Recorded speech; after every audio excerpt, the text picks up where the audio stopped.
मुझे लगता है आपको बहुत सारी चीजें बताई गई और समझाई गई है, कई सारी वर्कशॉप में आप गए होंगे। इसके पीछे मकसद इतना था आपको रिफ्रेश करने के लिए कि नेशनल करिकुलम फ्रेमवर्क और फाउंडेशन स्टेज के लिए है वो आप समझ सकें। आपका टेस्ट तो नहीं होगा पर 5 मिनट आपसे सवाल जरूर करूंगा कि आपको समझ में आया कि नहीं आया। वो समझने में क्या समझ में आया और क्या नहीं आया ये जानने की जरूरत है। 2020 में जब राष्ट्रीय शिक्षा नीति लॉन्च हुई उसके पीछे पर्पस क्या था मुझे पता। बहुत कुछ बदलाव नहीं है और बदलाव के पीछे बहुत कुछ नई रणनीति।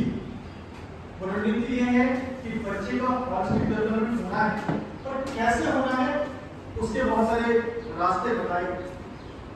हॉलिस्टिक डेवलपमेंट के साथ साथ इसमें बात करें कॉग्निटिव डेवलपमेंट भी हो, ये हम सब ने अपने बीएड के दौरान पढ़ा होगा, प्रोग्राम में पढ़ा होगा, हर जगह पढ़ा होगा।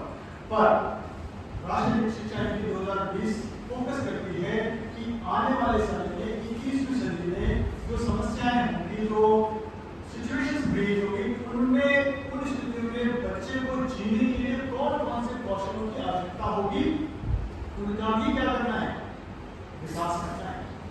ये जिम्मेदारी हमारे ऊपर है, स्कूलों के ऊपर है और उनमें काम करने वाले उन शिक्षकों के ऊपर है कि उन बच्चों में ये कौशल विकसित करें। और उसको विकसित करने के लिए बहुत अच्छे से रोड मैप बनाया गया और उस राष्ट्रीय शिक्षा नीति को धरातल पर लाने के लिए पहली बार आपने देखा होगा कि national curriculum framework foundation stage के लिए लाया गया। आपने ये भी देखा होगा कि भारत सरकार ने 3 वर्ष की आयु से ऊपर वाले बच्चों के लिए उनको फॉर्मल एजुकेशन सिस्टम में इनलाइन किया है। यानी अब क्लास 1 जो हमारे लिए फॉर्मल एजुकेशन हुआ करती थी, उससे नीचे 3 और क्लासेस हुई हैं, न ही केंद्रीय विद्यालय में, विभिन्न अन्य विद्यालयों में जिसे आप प्री प्राइमरी के तौर पर समझते थे, उसको अभी फॉर्मल एजुकेशन के तौर पर लॉन्च किया है। मकसद ये है कि 3 से 8 वर्ष के बीच जो कॉग्निटिव डेवलपमेंट है बच्चों का वो बहुत ज्यादा होता है। हम जैसा वातावरण, जैसा माहौल में देंगे उतनी ही बेहतर हमारे बच्चे क्या होंगे, डेवलप। मैम ने बहुत कुछ आपको बताया। अगर आपने देखा होगा वहां पे एक उन्होंने 5 स्टेप्स के बारे में चर्चा की जिन्होंने नाम दिया पंचाली। ये आपके दिमाग में है जब आप प्लानिंग फॉर टीचिंग कर रहे हो, अपनी टीचर गाइड बना रहे, वो पंचाली की जो सीढ़ियां हैं 5, जहां पे पहले क्या है, आदिति।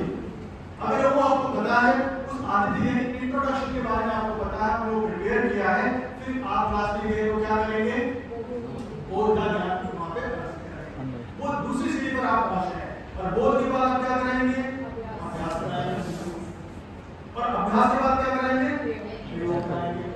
ये चारों आप क्लास में करते रहे और अंत में कहां पहुंचेंगे हम, 5वीं सीढ़ी हमारी प्रसार, यानी एक्सटेंशन ऑफ द नॉलेज। कोई बच्चा अपने उस नॉलेज को उसके क्लास में जो कॉम्पिटेंसी एक्वायर करने के लिए लर्निंग आउटकम्स के लिए आपने वर्कआउट किया है, वो बच्चों को एक्सपेंशन क्या चाहिए, उसको दूसरी जगह उसको अप्लाई करने में असुविधा ना हो, ऐसी स्थिति को पहुंचना। आप पे बहुत सारी जिम्मेदारी है, ये हम बीच में करते रहेंगे, आप रिफ्रेश होते रहेंगे और हम अन्य विद्यालयों से बहुत अलग हैं। हमारे साथ गेम श्री का नाम जुड़ा हुआ है और उससे पहले हम सब लोग केंद्र विद्यालय हैं और केंद्र विद्यालय का एग्जाम जुड़ गया है गेम श्री का, तो हमसे बहुत ज्यादा अपेक्षाएं, बहुत ज्यादा कहते हैं कि सामने हमारे स्टेक होल्डर्स हमसे एक्सपेक्टेशंस लेके बैठे हुए हैं। हमारे बच्चे को पास ये ज्ञान होना चाहिए कि हम उनको क्या पास ऑन कर रहे हैं। आपने देखा होगा इसी फाउंडेशनल करिकुलम को इंप्लीमेंट करने के लिए 2 सीरीज, एक किताबों की सीरीज ने इनिशिएटिव चलाया जिसका नाम है उन्मुख और आनंद। संतोष वाले यहाँ बैठी हैं, मैं निवेदन करूँगा आपने किताबें बनाई हुई हैं, वो आप बहुत सारी एक्टिविटीज दी गई हैं, आप प्रिंट आउट लीजिए। अभी मैं बात करके प्रिंट रिच मटेरियल की बात करें, पूरा स्कूल जो प्राइमरी का एनवायरनमेंट के क्लास 12 का ऑन हमारे पास तो नहीं है, प्री से लेके क्लास 2 तक इवन हम कहेंगे पूरी प्राइमरी इतनी रिच हो प्रिंट रिच में कि आप बच्चा कहीं से मूव करता हो कहीं कुछ जाए तो उसे कुछ ना कुछ करने मिलती रहेगी। अभी आप ऐसा 5000 रुपए में टीएलएम के नाम से लेते हैं और अभी मैडम ने आपको बताया अभी टीएलएम क्या हो गया, एलटीएम। अब टीचिंग तो प्राइमरी हुआ करता था, it became secondary now. Now you don't have to teach, you have to ensure that learning is taking place in your classrooms. तो बहुत सारी चीजें हैं। So thank you Rina ma'am for taking such a pain. Tomorrow also we are going to meet for second session based on NCF secondary